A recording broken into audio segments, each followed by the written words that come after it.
Terima kasih sudah klik video ini, tapi jangan lupa guys klik tombol subscribe karena subscribe itu gratis. Dengan subscribe kamu support channel ini terus untuk upload hampir setiap hari.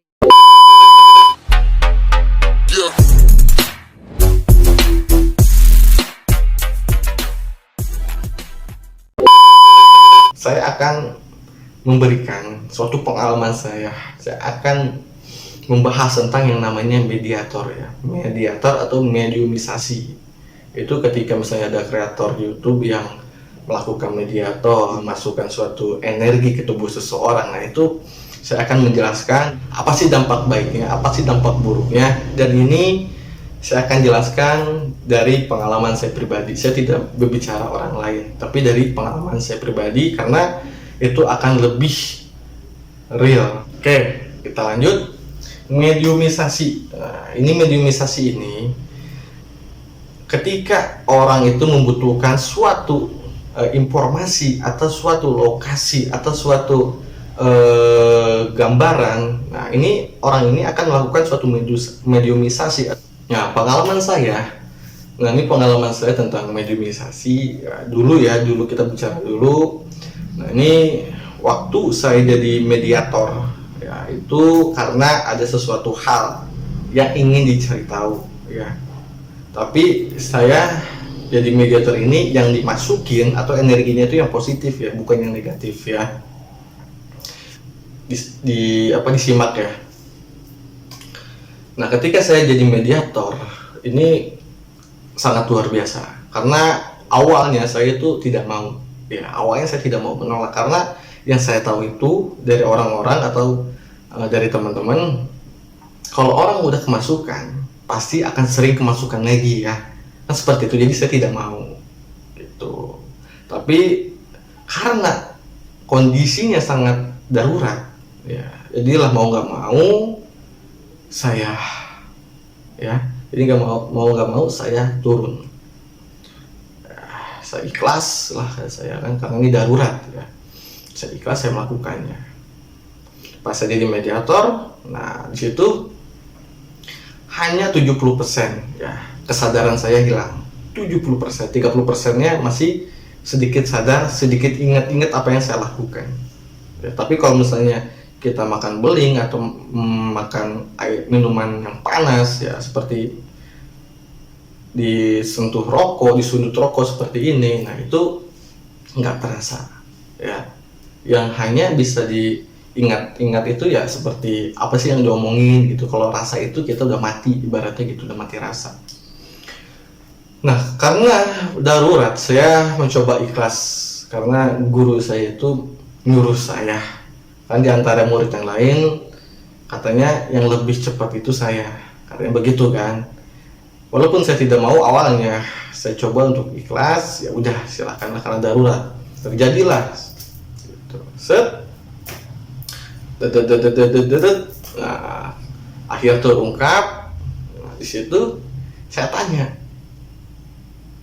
apa sih maksudnya keuntungannya dan apa sih kerugiannya? Karena kan banyak orang yang bilang kalau orang udah kerasukan itu kan akan selalu kerasukan lagi di hari berikutnya, seperti itu. Dan guru saya pun bilang itu bagi orang yang awam dan lagi bagi orang yang belajar spiritualnya, ibaratnya hanya baru tahap-tahap yang masih di bawah, belum tahu kuncinya, ibaratnya begitu. Dan kata guru saya bilangnya gini, manfaatnya bila kita kerasukan yang positif ya, yang positif energinya, energi beliau yang masuk ke diri kita itu akan tertinggal di dalam kita ya, di dalam tubuh kita. Sengaja energi itu atau sosok itu meninggalkan energinya ke kita karena itu suatu bentuk ibaratnya hadiah seperti itu. Entah itu energi untuk pamor, untuk keselamatan, ibaratnya ketika kita jatuh tiba-tiba nggak sakit, nah seperti itu. Dan kita itu nanti akan dianggap oleh mereka, dianggap sebagai ibaratnya saudaranya, karena kita ini sudah mau menerima dia, ibaratnya begitu. Mereka kan tamu, kita undang, mereka tamu, seperti itu kan. Nah, nanti kan dimanapun kita menghadiahkan, mendoakan mereka, nah mereka itu kan hadir, mendoakan kita kembali, seperti itu. Itu suatu energi yang positif. Dan dampak buruknya apa? Gitu loh. Apakah ada dampak buruknya? Dan kata guru saya, bagi menjadi mediator yang energinya positif, ketika masuk itu tidak ada yang namanya dampak buruknya, ya, tidak ada dampak buruknya. Karena kenapa? Karena mereka itu tahu gitu loh, tahu kapasitas kita, ya, tahu kapasitas kita, bagaimana caranya agar nyaman, tidak membuat sakit atau meninggalkan penyakit di tubuhnya, gitu. Jadi ada perbedaan antara yang masuk itu positif dan yang masuk itu negatif, gitu. Tadi yang positif seperti itu. Nah, ini yang negatifnya. Kalau yang masuknya yang negatif, seperti yang umumnya itu kayak kuntilanak, pocong misalnya, terus nenek-nenek atau anak kecil atau genderuwo dan lain-lainnya, itu akan berulang ke hari selanjutnya. Kenapa? Karena mereka ini suatu energi yang negatif akan timbul lagi, karena mereka itu akan membuat suatu wadah, ya, wadah di anggota tubuh kita. Nah, itu akan menjadi rumah mereka, ibaratnya begitu, akan keluar masuk seperti itu. Nah, itu akan terjadi berhari-hari atau seminggu atau sebulan, nanti akan kerasukan lagi, gampang, mudah dirasuki, seperti itu. Jadi beda, ya.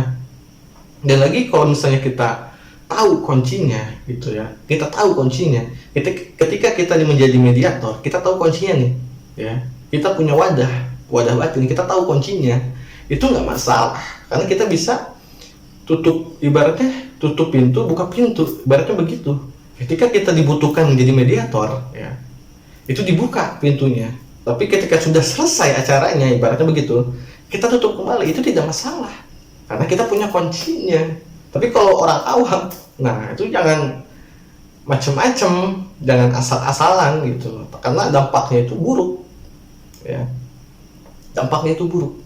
Dan alhamdulillah nih, saya jadi mediator itu udah lumayan sering dulu, ya, dulu sering dari yang mengecek yang namanya dijailin orang gitu kan, saya jadi mediatornya, jadi mediatornya. Sakitnya orang yang mana, maksudnya jateng seperti apa gitu, itu saya di mediator. Jadi banyak yang saya kenal gitu loh. Jadi banyak yang saya kenal, terus terang banyak saya kenal sama sosok ini. Kenapa? Karena dulunya saya ini ibaratnya jadi mediator, jadi saya tahu bentuknya seperti apa, terus cara mereka datang seperti apa hadirnya. Kan banyak jin itu yang mengaku, misalnya ngakunya Raden, ya, ngakunya Raden, padahal dia itu pocong yang di rumah, tapi ngakunya Raden gitu. Tapi kalau misalnya benar Raden, itu datangnya itu seperti apa, itu beda, ya, itu beda.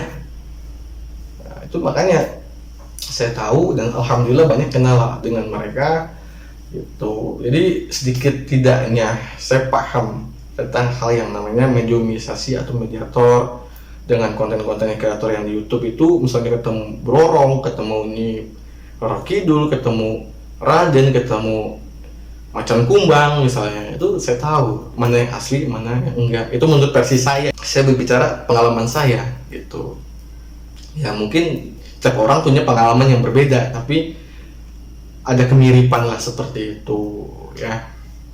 Nah, mudah dipahami, ya. Jadi ada perbedaan antara yang masuk positif, ada keuntungannya atau tidak, dan yang negatif kalau masuk ada keuntungannya atau tidak, ya. Jadi kalian bisa memahami, ya. Semoga kalian paham, walaupun agak sedikit membingungkan, ya, tapi kalian tonton lagi agar kalian paham. Jadi jangan langsung komentar yang tidak baik kalau kalian belum paham, ya. Lebih baik kalian menanyakan gitu, ya. Saya udah lama nggak membahas tentang khodam, ya, khodam. Nah, di sini saya akan membahas apa sih dampak negatifnya orang yang memiliki khodam. Ya, apa sih dampak negatifnya orang yang memiliki khodam? Nah, ini saya akan jelaskan di video selanjutnya karena udah lumayan lama juga, ya. Jadi saya akan bikin di video selanjutnya. Jadi buat kalian kalau penasaran, Silakan di subscribe, di like, dan ditekan tombol loncengnya agar kalian dapat notifikasi dari channel